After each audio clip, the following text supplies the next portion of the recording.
All right, well, 12:13 this afternoon. Let's get a check of that forecast. We bring back in meteorologist Jessica Van Meter. Jessica, you guys have been so busy, and we are not out of the woods just yet. Not out of the woods just yet, yes. We've got our front that's working through for today, and that means we've got some snow, some gusty winds, and some falling temperatures and some dangerous wind chills that are going to be on the way. So we do have that weather impact alert really for the rest of today and into tomorrow, because those winds are going to stay on the strong side and temperatures are going to continue to drop. So that feels like temperature could easily get below -10, and it probably will get below -10 for most of us as we go through the overnight and into especially early tomorrow morning. So frostbite can happen in less than 30 minutes when that's the case.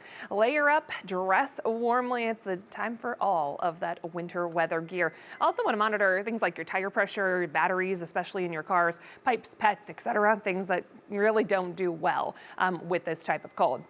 As I mentioned, that cold air is arriving right now, so we do still have some snow as this front is working through. We've had some very low visibility as the snow has moved through, some snow squalls even, producing very quick stretches with low visibility and then things improving kind of quickly. So that's what we've been dealing with for the past hour or two here. A live look across downtown Cleveland. We do have some snow still falling, and again, you can notice that low visibility that has been the case with this. Temperatures have been falling and our winds have been kicking up. We started off around 20 degrees this morning out towards Hopkins. We're down to 16 right now with that wind chill in the negatives already. And that's because that wind from the west is kicking in. Our wind has been shifting around. That west wind is going to be very persistent for the rest of today. We could have some gusts over 40 miles per hour at times, especially for some of our lakeshore areas. And that's going to create some low visibility as the snow falls and also give us that wind chill. So again, we've got colder air moving in. It's just going to feel even worse when you factor in the wind.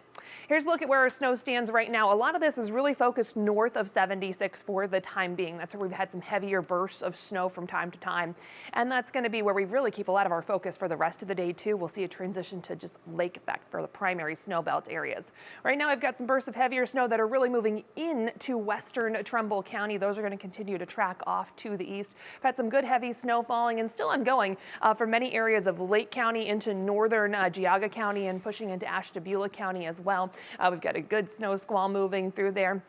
And this is creating, again, times of low visibility and some brief times of some slowdowns on the roads as well. We've got more of that snow falling across portions of 271, 90 along downtown Cleveland and off to the east.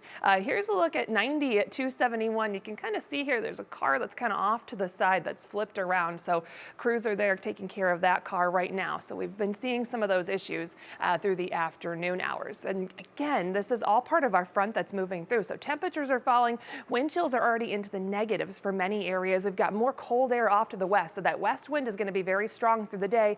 Check out Minneapolis. Their wind chills are in the -20s. So again, that cold air is going to continue to move in with that National Design Art hour-by-hour forecast. As we head towards the evening commute, really any additional snow should be focused on really those primary areas of the snow belt.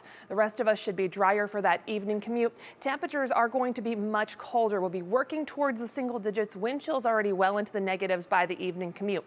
As we go through the overnight hours, again, some lake effect is going to be possible for those primary snowbelt areas with a good west wind still in place, and that means we do have that wind chill that's going to be a factor. It's below -10 through the overnight hours and into tomorrow morning. We start off with temperatures in the single digits early Tuesday.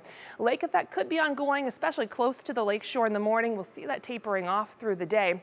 Temperatures only improve into the teens as we get into Tuesday. It's still going to feel like 0 even as we get into the afternoon hours. We do have a little bit of improvement in store for Wednesday, but we will keep that weather impact alert around for Tuesday with those cold wind chills. Wednesday, we're briefly back above the freezing mark, and I do mean very briefly. The rest of that Union Home Mortgage forecast is considerably colder. Temperatures peak later in the day on Wednesday. We'll also have some snow around through the day on Wednesday.